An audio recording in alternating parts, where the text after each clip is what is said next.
Mga katrops, welcome back ulit sa aking channel, Sports React PH.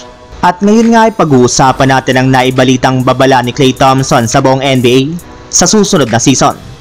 Pag-uusapan na rin nga natin dito sa ating panibagong video ang balitang paglalaroin nga na po agad ng Los Angeles Lakers ang isa sa kanilang mga bagong superstar.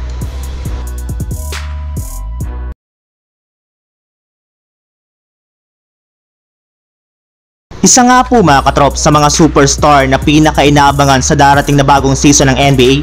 Ito nga po ay walang iba kundi si Klay Thompson na maglalaro na sa kanyang unang taon sa Dallas Mavericks. Bagamat man nga po kakagaling pa lang niya sa isa sa kanyang mga worst season sa NBA, matapos siya mag-struggle sa Golden State Warriors ay inaasahan nga po na malaki agad ang kanyang maiaambag sa kanyang bagong kupunan. Mismong si Klay Thompson na rin naman nga po nagsabi sa kanyang interview na malapit na nga po talaga ang Dallas Mavericks na makakuha ng kampiyonato ng nakaraang season.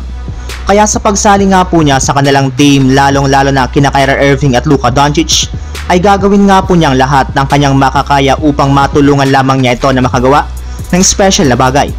Alam naman nga po ninyo mga katrops, na isa nga po si Klay sa mga manlalaro na may dapat patunayan next year, lalo pat kailangan nga po niya na maipakita na hindi pa siya laos at kaya niya pa rin makipagsabayan sa mga bagitong players sa liga. Kaya sa mga naging pahayag pala nga po ni Thompson ay mukhang ipapamalas na nga po nito ang kanyang 100% na lakas. Samantala, punta naman tayo sa ating sunod na pag-uusapan sa balitang paglalaroin nga na po agad ng Los Angeles Lakers ang isa sa kanilang mga bagong superstar. Katulad nga po ng naibalita ko sa inyo mga katrops, nagsasama-sama na nga po sa isang practice ngayong araw ang tatlo sa kanilang mga players na si Anthony Davis, LeBron James at si Rui Hachimura para paghanda ng papalapit na pagsisimula ng kanilang training camp.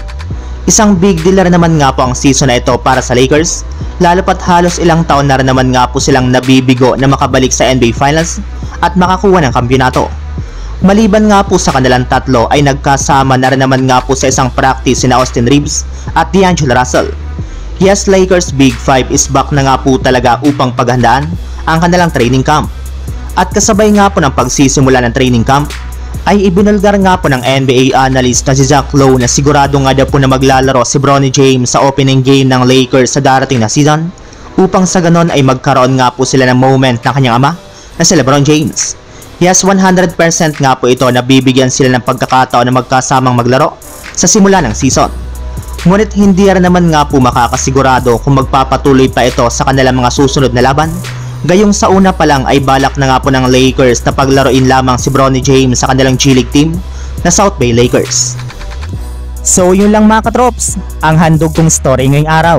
Sana nag-enjoy kayo, please like and subscribe my YouTube channel, Sports React PH, para sa iba pang story at update patungkol sa NBA.